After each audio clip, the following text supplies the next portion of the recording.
Hi, this is Michael Buffer, and welcome to the BoxHard Podcast. Hello, everyone. This is Mikey Garcia. This the monster from the swamps, Regis Rougarou Program. Hey, what's up? This is King Carlos Molina, former IBF world champ. This is Michael, the Bounty Hunter, 2012 Olympian and your people's champ. This is Charlie Edwards, flyweight champion of the world. This is Fast Eddie Chambers, and you're listening to the BoxHard Podcast with my main man, Joey Coastman. Hello everybody and welcome to episode 394 of the BoxHard Podcast. I'm your host Joey Coastman. I'm joined as ever by former heavyweight world title challenger, my good man Mr. Fast Eddie Chambers. Eddie, how you doing this week, my man? I'm doing great, my man. How about you? Always good when speaking with you, Eddie. Always good when speaking with you. I feel like I've said this many times in the past, but I really feel like this podcast is going to be a very quick one, a bite-sized podcast. Not much at all to review, so I'm going to fly through that. We're going to start here with a card that took place on Friday, April 28th for the E-Space Mayenne in Lavelle, Mayenne, France. Over here, we had Jordy Wise move to 30-0 with a draw. He took on John Miguez, who was 17-0. Somebody's O must go, as they say, but nobody's O went because it ended in a split draw over 12 rounds for the vacant EBU European welterweight title. It's kind of frustrating when there's a vacant title on the line and a fight ends, in a draw, because obviously the title remains vacant. No one takes it home. But anyways, a lot of people felt that Wise probably did enough just to nick it, but yeah, there were scorecards for him, scorecards for Miguez as well. I think quite a wide one. I think, if I'm not mistaken, 117, 111 for Miguez, which I think, from what I've heard, what I've seen, that one seems a bit of a crazy card. But anyways, no one wins. They both rack up a draw, unfortunately. No one wants that. And yeah, the EBU European welterweight title remains vacant. That's it for that one. Moving now to another part of France, and it's another massive shout here for upset of the year. It's certainly going on my shortlist. We had former world champion Nordine Oubaali. I said it on last week's show. He hadn't been seen since getting knocked out and losing his world title to Nonito Donaire 2 years ago. He had 2 years out the ring. He returned here at the Salle Gaillante in France, and he got in there with what I described as an easy touch. Ricardo Martinez, he was 9-9. Anyway, an absolutely mega upset there. Oubaali loses a split decision over 8 rounds to Ricardo Martinez, who's now 10-9. He's now gone into a positive there. He's got more wins than losses. And Nordine Oubaali now 17-2. So yeah, a huge upset there on the cards.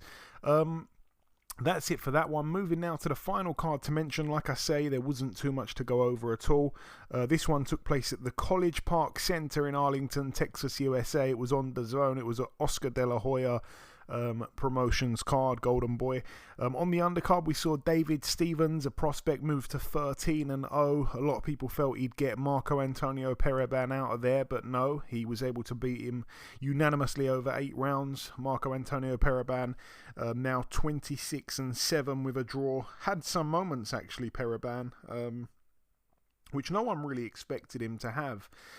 Like I say, David Stevens, I hadn't seen him before, and obviously I knew he was, supposedly quite a bit of a puncher, and I expected him to get him out as well, really. He's only 22 years of age. He had 9 KOs from 12 wins, but no, he goes the distance there over 8. I guess invaluable experience, really, banking some rounds against Periban, who's a little bit of a veteran. Diego De La Hoya as well, another upset on the cards. I say on the cards, he was knocked out in 2 rounds by Victor Morales, who's now 18-0 with a draw. Diego De La Hoya was the big favourite.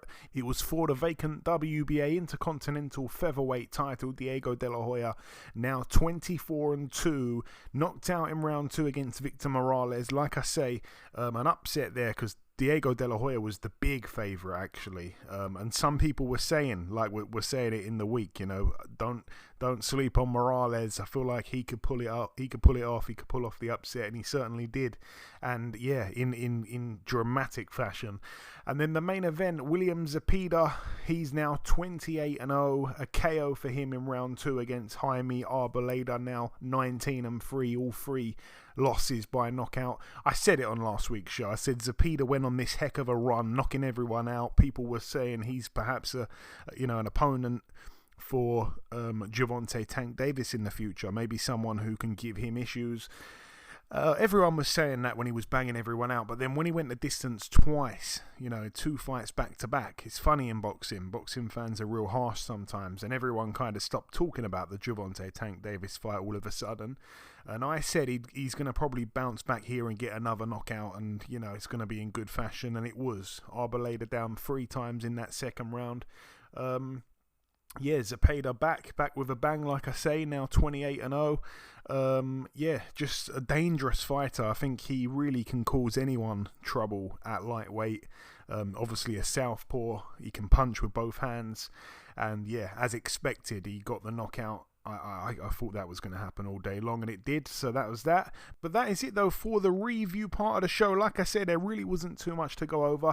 That's it, though, for that. The final thing for me to do in this part is to welcome this week's special guest. Ladies and gentlemen, please welcome the former WBA Super-Flyweight World Champion. It is, of course, Mr. Andrew Moloney. Andrew, welcome back on the show, my man. It's been a while. Hey, Joe, thanks for having me, mate. Appreciate having me back on. Hey, it's always a pleasure speaking with you, Andrew. So we last spoke back in November 2020, so just over 2.5 years, thereabouts. At that time, you just had the no contest with Joshua Franco. You'd stated that there was some unseen footage that you felt sure would get the result overturned into a win for yourself. You also spoke of a possible third fight that could take place in Australia. Obviously, the result wasn't overturned. It was BS, and the third fight ended up being in Tulsa, which you lost unanimously. It's very much in the past now, Andrew, but obviously we haven't spoke since those times. I just wanted to ask, how hard was it to put that Moloney-Franco chapter to bed? Because, you should have definitely won that second fight, and unfairly were robbed of that, but again, you can't waste too much time fighting the same guy, obviously. Yeah, I mean, it's a tricky one. I suppose it does feel like it's in the past now, but at the same time, it's still something that I think about almost every day. And still, kick myself that I didn't win that third fight, and obviously that I didn't get the right decision in that second fight. I know 100% that the damage to the eye was from a punch and there was no head clash, but I suppose, I've just got to put it in the past, but I definitely use it as motivation every day in the gym to work harder and make sure that doesn't happen again, but ultimately to make sure that I become world champion again. And now I've worked very hard since that trilogy with Franco to put myself back in position to fight for a world title, and now we're almost there, 2.5 weeks till I have that chance to. Then I'll finally put that to bed, and I can move past it once I've got that world title strapped back around my waist, and that's what I've been working for, and we're almost there now, so I just can't wait. And like you say, since that period in your career, you've put together 4 wins in a row. Those 4 wins lead us into this next fight. Obviously, you touched on it. May 20th, you'll be boxing at the MGM Grand against Junto Nakatani for the vacant WBO Super-Flyweight world title. Obviously, Andrew, it's your chance to become a 2-time world champion. And I know you've been super eager to get this, this second shot. How excited are you now that, as you say, it's only 2.5 weeks away? Yeah, it's I honestly couldn't be more excited for this. It really does feel right. It feels like this is how everything's supposed to be and how my story was supposed to play out. To fight now for a world title at the MGM Grand on a huge show like this, the Lomachenko Haney card, which is going to be watched by millions of people around the world, against an undefeated fighter, someone who's fairly avoided. Feels like this is how you're supposed to, become world champion, and it's going to be very, very special, especially, what I've been through in the past, everything that we just mentioned with Franco just will make this victory even sweeter. And then on top of that, my brother Jason, twin brother Jason, who's fighting for a world title just 1 week before me on May 13, it really feels like this is our story. We've always dreamed of both being world champions at the same time, and to have the opportunity to do it just 1 week apart just feels really special. And as I said, just feels like this is our story and how it was supposed to play out, and just can't wait for it. Just so excited. No, I can hear the excitement in your voice, and I'm really pleased for the pair of you. Your opponent, Junto Nakatani, obviously the favourite with the bookies. However, he is coming up, obviously, from the weight below, from flyweight, a weight he held the WBO title at. Tell me, Andrew, how much do you know about this, obviously unbeaten Japanese southpaw? Yeah, I know quite a lot. I mean, I knew quite a lot of him before the fight was sort of put together. I'm a big boxing fan and total professional, so I always keep an eye on sort of the top guys around my division and in my division, and knew who Nakatani was and seen quite a few of his fights, and then obviously since this fight got made, have studied him a lot since then, and I know basically everything about him now.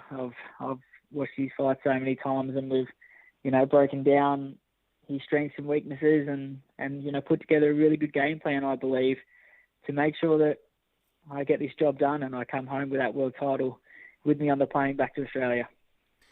And I'm going to throw a bit of trivia at you now, actually. According to your record, Andrew, you've only boxed one southpaw as a pro. I was wondering if you knew who it was. Yeah, that's correct. Chris Alfonte, I think his name's pronounced. Quite a long time ago. I was due to fight another southpaw, and the fight ended up falling over and had a change of opponents. But I've done, quite a lot of work with southpaws in the gym over the years, and fought a lot of southpaws as an amateur fighter. But this camp has been a little bit different. We've known about this fight for a long time now, so had the opportunity to get a lot of great sparring in with tall southpaws that are very similar to Nakatani. So now it's not even really something that I think about, the southpaw thing. It's just second nature now. And, it's actually been quite refreshing to have a camp that it is a little bit different and you're working on new tricks and different things. It's been pretty refreshing. And, I'm looking forward to the challenge of fighting a tall southpaw in this fight. And I know that this could come across as a bit of a silly question, but are you expecting this to be tougher than, any other fight you've had in your career? Obviously, you've done the rounds with Franco. Do you feel like this is going to be a tougher task? Yeah, I do. That's in my head. I'm preparing this is going to be the toughest fight of my career. And, mentally preparing myself for anything that can happen in the ring. But you just never know until you actually get in the ring with someone how the fight's going to play out. But I've prepared very, very hard for this. It's been a long, hard training camp with lots of tough sparring. Because of Nakatani's height, generally sparring guys are a fair bit heavier. So it's there's been a lot of hard work put into this camp. I'm going in there mentally prepared for the hardest fight of my career. But we'll just have to see how it plays out once we get in the ring together. And as you said, you're boxing on that Haney Lomachenko undercard. The main event is surely going to be a real exciting fight. You said you're a boxing fan. How do you see that one playing out, Andrew? Yeah, that's right. Stoked to be involved in such a huge card. But then, as a fan of the sport, being able to watch that fight live is also something that's pretty exciting. So really looking forward to it. I've changed my mind multiple times about who's going to win the fight. At the moment, my head's thinking that Haney's going to get the job done, a 12 rounds points decision, and just be able to keep Lomachenko at the end of his great jab and his height and reach advantage. Keep him, Haney, obviously a very slick, skillful boxer. I see him possibly just being able to control this fight and outbox Lomachenko at long range. But we'll have to wait and see. It can certainly go both ways, and certainly looking forward to see how that fight unfolds as well. Yeah, I think it's going to be a real chess match, and obviously you touched on it earlier on. Obviously, your twin brother Jason, Identical twins, identical boxing records, 25-2. You're both coming off 4 wins in a row. You're both fighting for vacant WBO titles in the USA in the month of May against Asian fighters. Sometimes I think you're both the same person, to be quite honest, but one thing you do not have in common is that obviously you're the only brother to be a world champion so far. He gets his chance, you touched on it, to get in those history books May the 14th, so the week before, May the 13th, the week before your fight. How's he getting on, Andrew? I'm guessing you're both training side by side in Vegas together. Yeah, that's right. Yeah, we've been training together, and it's just, I think it couldn't have worked out any better the way this is. We get to do the training camp together and both be preparing for world titles, which obviously makes it even more special, and just a great vibe in the training camp. He's honestly boxing so well and has done this whole camp. He realizes that this is his third shot of the world title, and he needs to win this fight, and he's taking this camp very, very serious. And he's boxing better than ever right now, and I'm very, very confident that he'll get the job done and become world champion on May 13. And then 1 week later I get my chance to do the same, and it will just be so special when we get this done and go back home to Australia with our friends and family and put on a big celebration with the team. And when training side by side, Andrew, I know that obviously you push each other, and I wanted to ask as well, when you guys push each other, is it always a healthy push, or can it sometimes be a bit too competitive in the gym? These days it's a healthy push. These days we try our best to help each other and even sort of coach each other in the way while we're sparring, other people. We don't do that much sparring with each other anymore, especially obviously for this camp with me fighting a southpaw and him fighting orthodox. These days it's very healthy the way we push each other. Early days when we were a bit younger, not so much. Our sparring sessions would end up us wrestling on the floor and trying to take our gloves off and kill each other. But I think we've matured a lot since those days, and we realise now that it's not each other we need to beat. It's the rest of the people in our separate divisions. So we help each other as much as we can these days, and there's no doubt that it's been a huge advantage and helped us get to the level we are today. And my final real question for you, Andrew, I wanted to ask, will you be in each other's corners? Obviously, he's just a week before yours. Yeah, no, we will. We've organised things well that I'm going to fly one of my sparring partners with us, just a short flight, an hour or so to California, and finish my preparation after Jason's weigh-in. I'll do my final sparring session, and then I'll be in Jason's corner on fight night to watch him achieve his dream, and obviously help him get the job done as best I can, and get to see that very special moment that he's worked very, very hard for a long time. And I just know that's just going to give me even more motivation to get the job done myself a week later. There's no way I could miss it. I have to be there. I'd be burning up too much energy not being there, and I think that would be something that I'd regret if I didn't go. So we're making it work. It's only a short flight. It's not going to affect me. So looking forward to being there and watching him get the job done. And then, you'll be in my corner the week later to help me get the job done as well. So it's going to be a special moment for both of us. That's absolutely beautiful. I'm really happy to hear that. I wasn't sure you'd be able to go out there. Obviously, I know that the flight is short, thank God. But how amazing to both be in each other's corner. That's excellent. And just finally, Andrew, before I let you go, just if you've got any closing words just to the listeners that will listen to this from all over the world, if you want to sign out with a little message before we let you go, take it away, my friend. The floor is yours. Just thank you. Firstly, thank you for your time. But thank you to everyone from all over the world who's shown me support in the lead up to this fight and throughout my career. And just make sure you tune in. I know a lot of people are going to be watching the Lomachenko Haney card anyway, but make sure you tune in early to catch myself and Nakatani fight, because I really believe it is going to be an exceptional fight. I think our styles will clash perfectly, and I think it's going to be a very, very good fight for the fans to watch. And obviously a very, very special moment in my life. So I'm really, really just can't wait now. We're only a couple of weeks to go, and it's been a long time coming, nearly 20 years of hard work and dedication for this moment, and going to make sure that it was all worth it. There we go. Listen, Andrew, it's always a pleasure speaking with you, my man. Best of luck for May 20th in Vegas, and God willing, the next time we do an interview, I'll be introducing you as a 2-time super flyweight champion of the world, my friend. Speak soon. Sounds good, mate. I like the sound of that. Sounds good, and thank you again, mate, and we'll talk soon. Okay, now it's time for part 2 on this week's show. This part, of course, the news part of the show. We're going to start with this one here. There's about 3 pieces of news. We're going to start with this one, like I say. June 17th on that Eubank Jr. Liam Smith 2 undercard. It's going to obviously be live on Sky Sports Box Office in Manchester. On the undercard, we're going to see Natasha Jonas. She'll be defending her WBC, WBO and IBF and Ring Magazine Super Welterweight World titles. No opponent just yet for her, but another addition on the undercard is Mark Heffron steps in against Zach Chelli.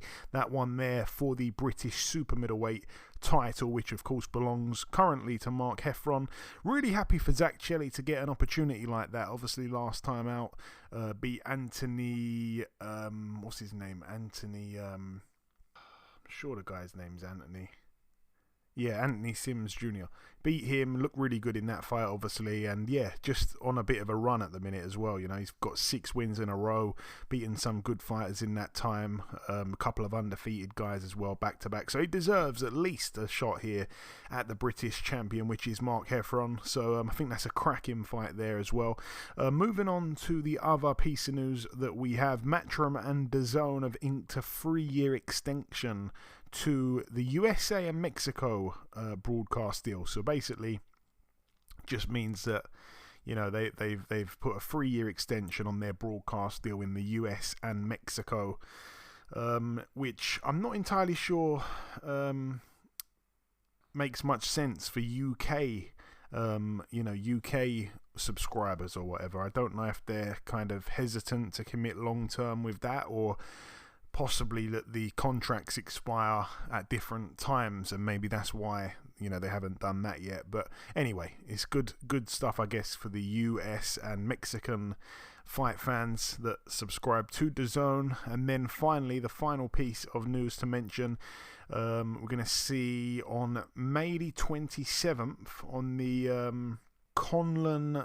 Luis Alberto Lopez, Michael Conlan on that undercard there. We're going to see Anthony Kakachi return to the ring. He gets in with Damian Rezensky, who's 26-2 with 2 draws. That one's for the IBO World Super Featherweight title.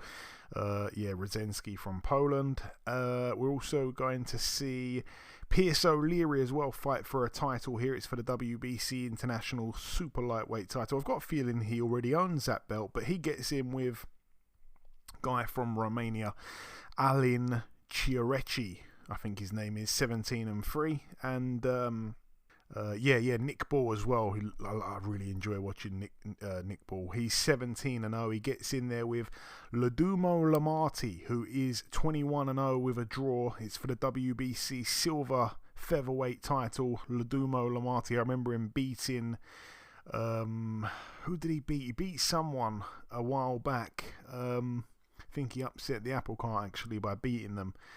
I've definitely seen that name before. I just can't really think where. But anyways, I think he was world ranked or something a while back. Probably still is world ranked. But anyway, Somebody's O Must Go should be a good one there. So three good fights there added to that undercard there. Again, the date for that is May the 27th in Belfast. Should be a good one, shaping up quite well there. And moving on to the preview part of the show, we're going to start here with a card that takes place tomorrow night at the Magna Centre in Rotherham, Yorkshire, United Kingdom over here. It's a Dennis Hobson show. We're going to see Tommy Frank, 15-2 with a draw, defending his British flyweight title over 12 rounds against Jay Harris, friend of the show, 19-3, former world title challenger. All the best there to Jay Harris. I'm quite confident he'll win. His form hasn't been great, though, of late, and that has to be said. You know, he boxed tremendously against Julio Cesar Martinez, even though he lost. But then since then, hasn't really looked like the same fighter. It's almost as if, you know, Martinez took something out of him, which is perfectly understandable. You know, he took a lot of shots that night, but yeah, just hasn't really looked the same. I mean, he beat Marcel Braithwaite. That was a decent win, but you know, he's very skillful, Jay Harris, so that was kind of to be expected. But then the knockout loss to Ricardo Sandoval, the knockout loss after that to Hector Calixto, that's 2 back-to-back knockout losses that he suffered, and he's only come back with 1 win since. You know, he knocked out Alejandro Torres, who was 2-11, and then he gets in here with Tommy Frank. So it's like his first proper fight against a decent person since being knocked out back-to-back.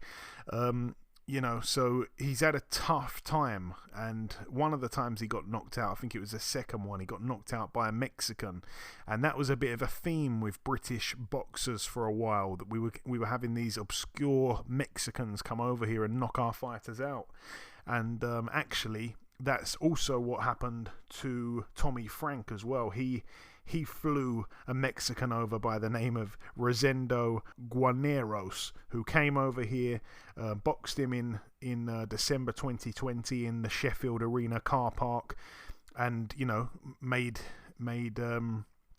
Tommy Frank retire on his stall. They had a rematch, and Tommy Frank lost a split decision, so that's where his 2 losses have come from. And again, he's not in great form, because in his very last fight, he drew with Craig Derbyshire, who's a bit of a journeyman. They drew a split draw over 12 rounds. Craig Derbyshire, his record at the time, 8-28 with 3 draws. So, yeah, both guys not in the best of form. I'm still expecting Jay Harris to have enough, though, to beat Tommy Frank. It's not like Tommy Frank's a big puncher or nothing like that, so I'm expecting Jay Harris to win that one, probably on points, to be honest with you. Moving now, though, to the 801 Event Center in Salt Lake City, Utah. I don't think we've been here before, but it's again on Friday, tomorrow. Over here we're going to see a prospect by the name of John Bryant, 7-0. He's in a 6-rounder here against former world champion, friend of the show, DeMarcus Chop Chop Corley. 52-34 with a draw these days, DeMarcus Corley. Sadly, obviously, he's another one of the many fighters that have gone on way too long in the sport of boxing, and, you know, he kind of knows what his job is now. It's to turn up, hopefully not get knocked out, and lose against these prospects. We've seen it time and time again. I actually thought he was retired, because he hasn't been fighting as often. Like in 2018, he had about 5 or 6 fights, and then he just had 1 in 2019, 1 in 2021. He was out the ring for 2.5 years, and then 2.5 years. One fight in 2019. He came back in 2021, October 2021. Then he came back and fought on the exact same date, but in 2022. So he had a fight a year later. So, yeah, like I say, very inactive, and he's back here. He's been out the ring for 7 months, so it's a quicker turnaround than he's been recently having. But, yeah, again, I think he knows what he's here for. 48 years of age now, chop chop. All the best to him, though. And moving now to the big one, it goes down at the Estadio Akron in Jalisco, Mexico. Over here, it's going to be live, of course, on the Zone. We're going to start with the undercard. Friend of the show, former WBC light heavyweight world champion Alexander Gvozdyk, 18-1, gets in there with Ricards Bolotniks, 19-6 with a draw. That's over 10 there. I think that's going to be quite interesting, to be honest with you, because Bolotniks should be in relatively good shape. He was supposed to fight Craig Richards a few months ago. I think it was, I say a few months ago, probably a few weeks ago, and I think Richards pulled out. I think he was ill or whatever, and yeah, obviously he would have been in good shape for that fight. He always comes and gives it a good go. And he's getting in there with a very inactive version of Gvozdyk, obviously, because we haven't seen much of him. I think he's had just the one comeback fight since taking God knows how long off. I do want to just double check that. Yeah, he returned to the ring, didn't he, after 3 and almost 3.5 years out, and he come back just back in February and went 6 rounds with a guy who was 20-34 with 2 draws, and that guy had been stopped 11 times. So yeah, he did all 6 with him. He won every round, don't get me wrong, but it's a bit of a jump up from that to this. Ricards Bolotniks, who's a bit inactive himself, to be honest, hasn't boxed in 13 months, but in his last fight was able to beat an undefeated fighter who was 11-0. Previous to that, obviously went 11 rounds with Josh Buatsi. And then previous to that, had a heck of a run, beating up a lot of, British and Irish, European fighters. Obviously Stephen Ward, Hosea Burton, Serge Michel, good fighters. He was on a bit of a run. So yeah, it's a really good fight. It's a kind of really strange one, but I love a strange fight, and this is that. Elsewhere on the card as well, we're going to see, this is part of the undercard, Gabriel Valenzuela, 26-3 with a draw. Knocked out Yves Ulysse Jr. in just 1 round back in February. That was a huge, huge shock to me when he did that. And also, he's the same guy that got a win a few years ago against Robbie Davies Jr. He is back. He gets in with Steve Spark, who's 16-2. Obviously, last time was able to get the disqualification win against Montana Love, where Montana Love seemingly threw him over the top rope in that crazy fight that they had. And then Montana Love cost me my parlay for doing that. I was fuming with him. But yeah, both guys share that common opponent in Montana Love. Obviously, Steve Spark won by disqualification, and Gabriel Valenzuela actually lost a unanimous decision over 12. And Love was down as well in that fight, I should mention. But yeah, should be a good one, because I felt Steve Spark, even though obviously he won by disqualification, obviously dropped Montana Love, and he looked really big, really strong at the weight, really solid, So I thought, wow, this guy's coming with a lot of heat, and here we see him on a really massive card in Mexico. I think he's been given a fantastic opportunity really here to shine on a massive stage, to beat a Mexican in Mexico on a Canelo undercard. What more do you want? I think it's going to be a really, really, really good fight, that one there. So yeah, I think there's potentially a lot of good action on the undercard. And talking of another, that one by the way for the WBA Intercontinental Super Lightweight title. And talking of another. Hopefully good action fight on the undercard. We're going to see Julio Cesar Martinez, 19-2, defending his WBC World Flyweight title against Ronald Batista, who's 15-2. The 2 losses came to Mikel Aloyan, which isn't a bad one, and Leostas Nunes, but that one was back in 2017. I'll be completely honest with you, I haven't actually seen this guy fight. I'm just looking into his record there. The loss to Aloyan over 12 rounds isn't really a bad one, because Aloyan was a really good amateur. But this is the big boys now, This is the big boys. Julio Cesar Martinez should win relatively comfortably, and I think he probably still will. But again, his form hasn't been great, I remember when he had it was only a 2-round fight, but he was having a few problems with McWilliams Arroyo. Then obviously got completely dominated by Chocolatito. Like, honestly, that was just crazy. Chocolatito was just toying with him over 12 rounds, completely beat him down demoralizingly. And then the fight after that, the majority decision win for him over 12 rounds against Samuel Carmona. He didn't look too good there, and he gets in with Ronald Batista. Still should have too much really for him, but whether or not he'll knock him out, I'm not entirely sure. But yeah, all the best to him.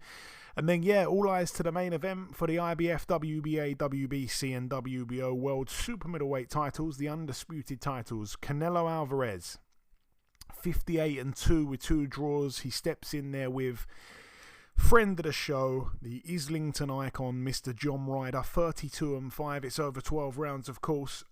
We had John on the show about 3-4 weeks ago. I've had a good relationship with John Ryder for many years. One of the coolest guys as well. I really do like him.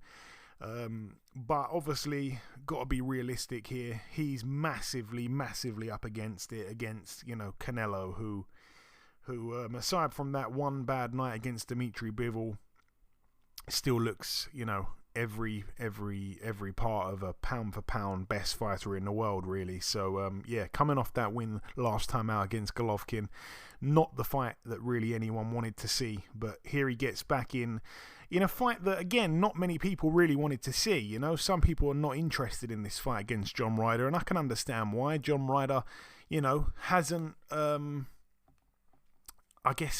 don't know, I was going to say hasn't really got the big names on his record, but to be honest, he has. He's boxed a hell of a lot of good fighters, and he's on a heck of a run as well. I've said it for many, many years. He's probably the best or the most improved British fighter in recent years, and he's on a massive run, and all of his losses have been very controversial. Apart from his knockout loss to Nick Blackwell, they've been very controversial. The Billy Joe Saunders one was really close.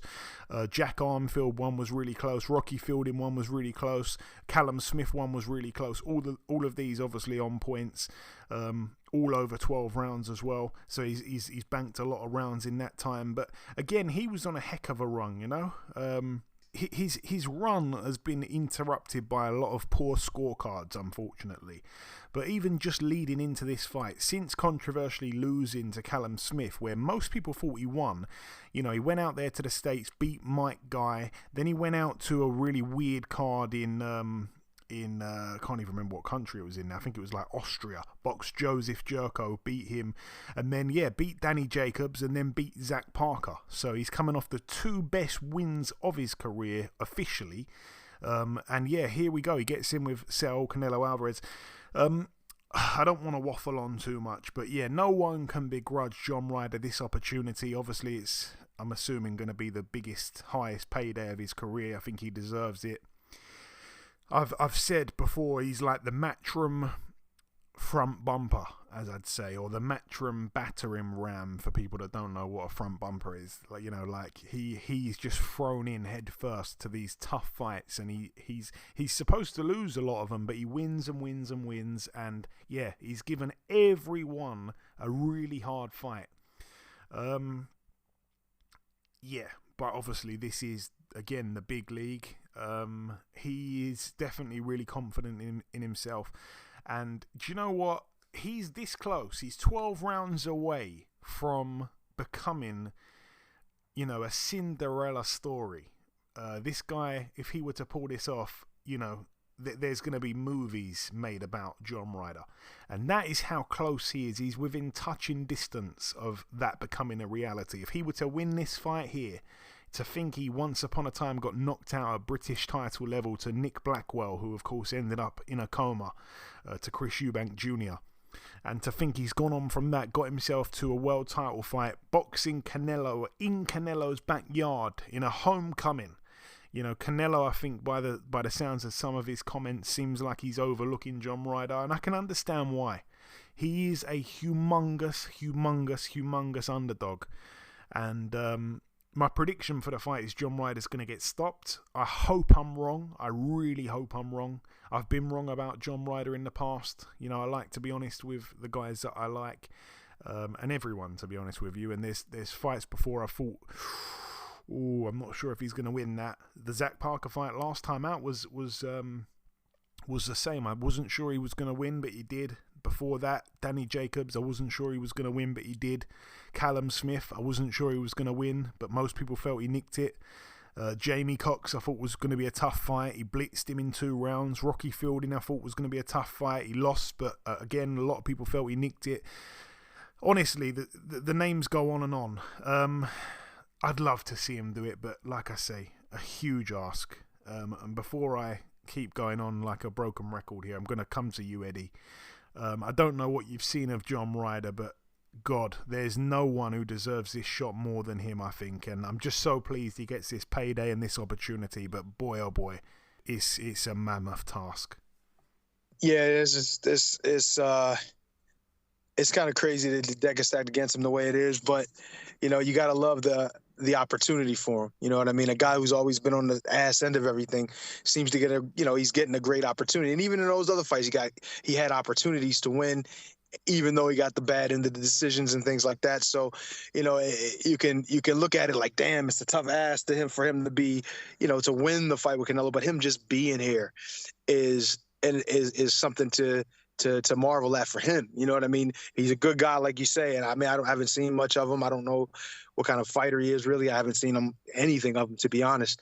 And, but, you know, just from what you're saying, Joe, makes you want to root for a guy like that in a situation like this. It reminds me of my situations, you know, things where, you know, I fought, you know, many times, you know, on the B side, and I kind of made a career of kind of, you know, being a spoiler.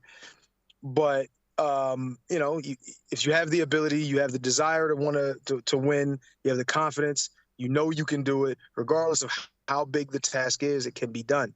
You know what I mean? If there's an opportunity to do it, it can be done. So, you know, as great as Canelo is, and, you know, we don't, you know, you can't take anything away from the fact that he's just, you know, he's, you know, a marvelous fighter, you know, in many different ways. But you kind of want to see a guy like this upset the apple cart in a sense, because, you know, like you say, he's a good guy, hardworking guy. You know what I mean? Been around for a while, hasn't gotten he's gotten the opportunities, but hasn't got the wins. In most of those cases, you kind of want to see him get the win this time. But this is a tough one to think he's going to get the win in this. So, I mean, I'm pretty sure Canelo's going to stop him. I don't really know what his chin is like. I haven't really seen much of him, so I can't really say how long he can last. You know, I would say, you know, Canelo probably mid to late rounds. That's a safe bet in my opinion.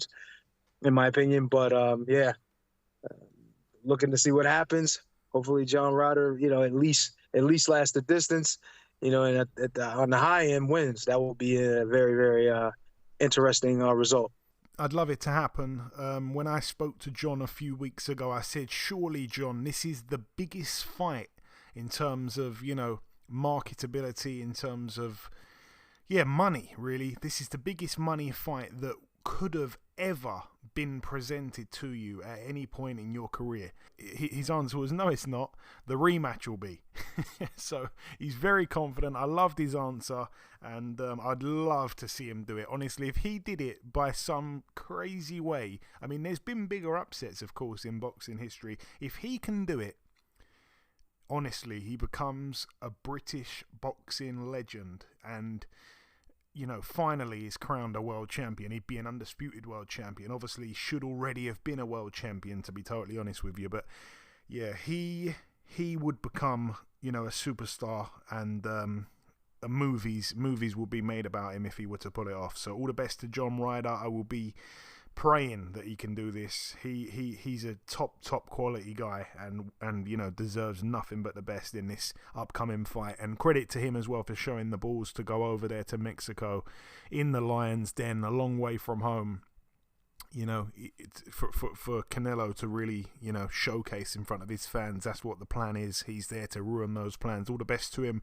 Moving on now, though, to the KRK Uralets in Ekaterinburg, Russia. Over here, we're going to see Magomed Kurbanov, 24-0. He gets in there with Michel Soro, who is 35-3 with 2 draws. That's over 12 rounds there. Michel Soro from France gets in with Kurbanov. I feel like I've definitely seen Kurbanov before. Is he the guy that got the gift decision against Liam Smith? I think he's the guy that might have got that gift decision. Yeah, he did. Back in May 2021. Racked up a couple wins since then. Gets in with Michel Soro. Okay. And then, moving to the final card to mention. It takes place at the Resorts World Arena in Birmingham, West Midlands. It's going to be live on Sky Sports. Let's start with the undercard over here. We are going to see Ben Whittaker. It's good to see him back, actually. Obviously, you know, medalist in the Olympic Games, and he's been out the ring for, I think, just over or just under a year with an injury. And he's back in a 6-rounder against Jordan Grant, who we saw recently fight Aaron McKenna. I think that one was on Sky as well. So Aaron McKenna couldn't get him out of there. And Ben Whittaker gets his chance. He's also gone the distance as well with Tommy Fury in the past, just over 4 rounds. And his one stoppage loss came to John Doherty in 2 rounds back in February 2022. So Ben Whittaker, I've got a sneaky suspicion that this one might go to points. I think you can triple your money with that one. But again, Yeah, I'm not saying it's a super safe bet. I mean, I just think there's a chance it could happen. I think Jordan Grant is a bit tough, and Ben Whittaker's coming, like I say, off an injury. He's been out the ring for quite a while. What else do we have on the card? Shakan Pitters, he's 17-2, the former British light heavyweight champion. He gets in with Joel McIntyre, who's 20-6. That one there's over 8 rounds. I'm a bit kind of unsure of how this one's going to go. Obviously, Shakan Pitters for me is the big favourite, but Joel McIntyre in his last fight went 10 with Ricky Summers. That was really no surprise, but he got banged out in just 2 rounds by Lyndon Arthur back in December of 2022, so still not too long ago. Shakan Pitters obviously isn't the biggest puncher, but at times he does look like a bit of a puncher, so I guess it kind of matters which version of himself turns up. Is he going to look to try and get him out, or what? He's coming off a points loss last time out to Dan Aziz. Haven't seen him since then. That was back in September of last year. So yeah, I think I'd be almost 100% confident in Shakan Pitters to get the victory, but by which method I'm not entirely sure. Elsewhere on the card as well, we're going to see the rematch between Corey Gibbs, 17-1, and Jimmy First, who's 14-1. This is that rematch that I'm quite happy is taking place. Corey Gibbs lost his O to Jimmy First.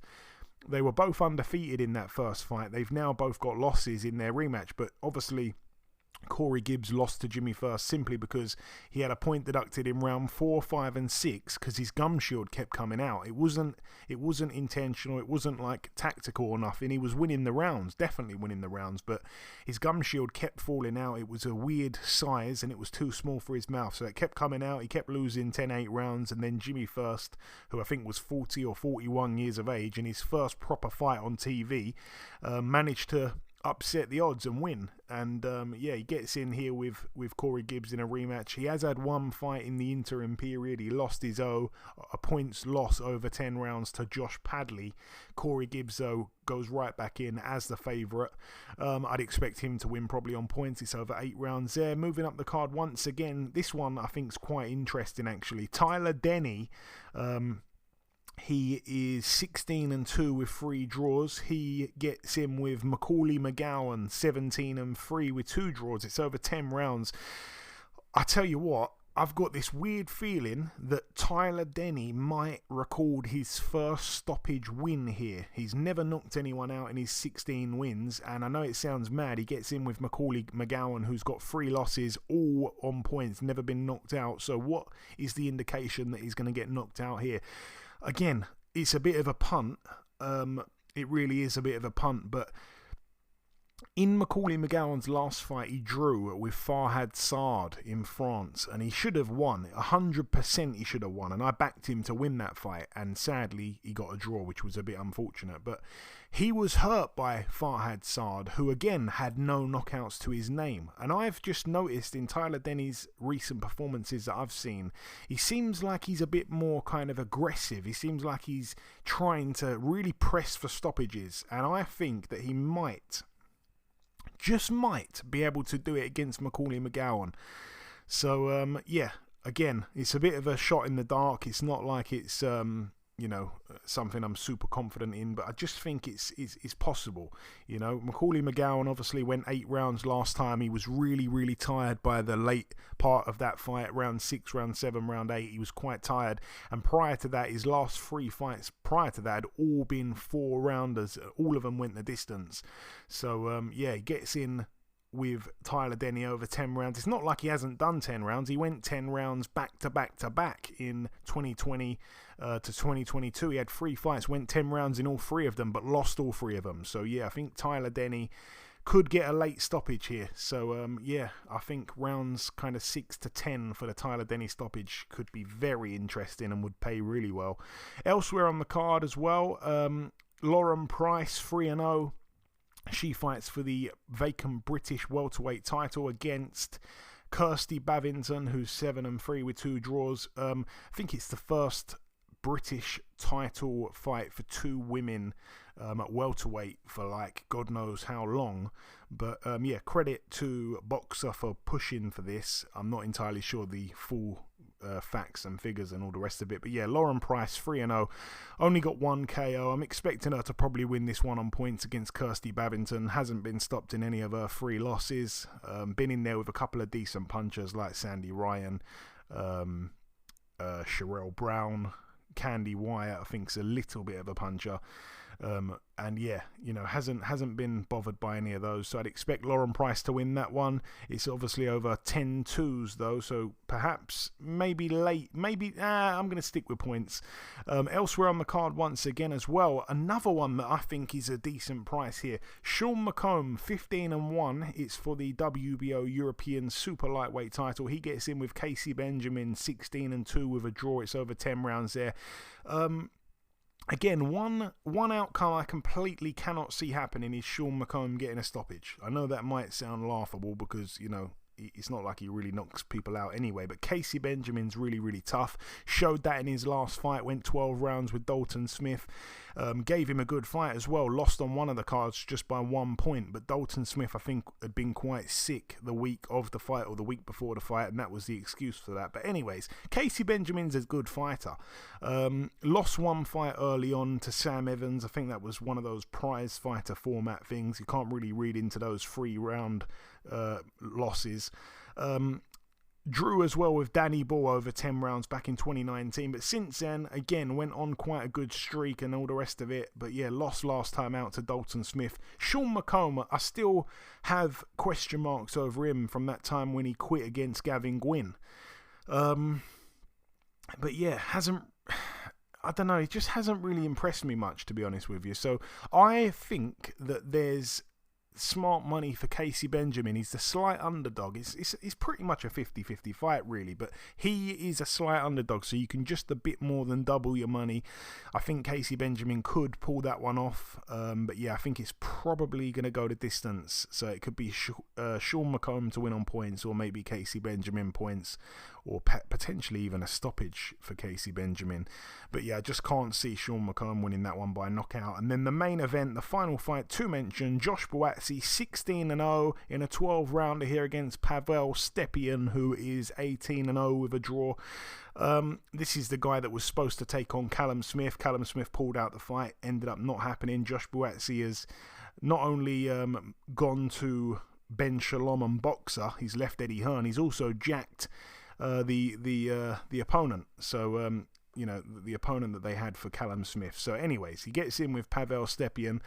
12 KOs from his 18 wins from Poland. 1 draw. The draw was to Marek Matia, who isn't really particularly great. Craig Richards knocked him out in 6 rounds. I remember being at that fight. Yeah, you know, you look through the rest of his record, he ended up beating Marek Matia when they did a rematch. He beat him on a split decision over 10, so he was able to avenge that minor blemish, that little draw there. But other than that, you know, the names on his record are completely unrecognisable. You know, there's nothing there to say, whoa, this guy is going to be a handful for Josh Buatsi. And once again, it's another frustrating fight really for Josh Buatsi. It's a fight that no one asked for, no one's really interested in. And once again, it's just a reminder that this 2016 Olympian has really failed to get moving like the rest of the guys that you know were from that crop of Olympians that turned pro. I like Buatsi, obviously I've said many times, we're from the same estate in Croydon, and I knew him before he was even boxing, as far as I was aware. I remember turning on the TV and seeing him on the TV, you know, at the Olympic Games, thinking, what the hell, this guy's a boxer? I didn't know this. And that was it, you know, he's turned pro, he's obviously undefeated, fantastic, but yeah, it's been quite frustrating. I don't know who he's training with as well at the minute. I know he was with Virgil Hunter. I don't know if that's still going on or what.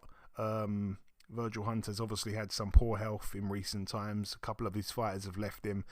I don't know what Buatsi's doing, but yeah, all the best to him, obviously, but he just needs to get going. You know, there's all this talk about all these big fights for him, you know, Callum Smith, Baturbiev, Anthony Yard, and they go and fight complete unknowns, really, and I don't know where they've got this guy from. Like I say, I'd never heard of him until he was listed to fight Callum Smith, and people were outraged that Callum Smith was going to fight him, and people are still outraged that Josh Buatsy's going to fight him because no one's really interested. But hopefully he bangs him out nice and early, and hopefully we get a big fight next. But I feel like I've said that for the last few fights for Buatsy, unfortunately. The only real name that the only real opponent, I guess, that I kind of quite highly respect is Craig Richards, who he boxed last time out. But again, that was a year ago, and he's failed to really capitalize on that. Now he gets in with Stepien, so yeah, it is what it is. But anyways, that brings the preview part to a close. In part 1, we did the review part. We welcomed our special guest. In part 2, I've just wrapped up the news and the preview part. The final thing for me to do is to come in with the outro, which I'll do in just a few seconds. Okay, and this wraps up episode 394 of the BoxHard Podcast. I've been your host, Joey Coastman. Eddie Chambers has been with me for the duration of the show. A huge shout out to this week's special guest, the former WBA Super-Flyweight World Champion, Mr. Andrew Moloney. The biggest thanks of all, though, goes out to you, the listeners. Thanks once again for tuning into this week's show. That's about everything, though, from myself. Enjoy your weekends, people. Stay safe, and we shall see you all again same time next week.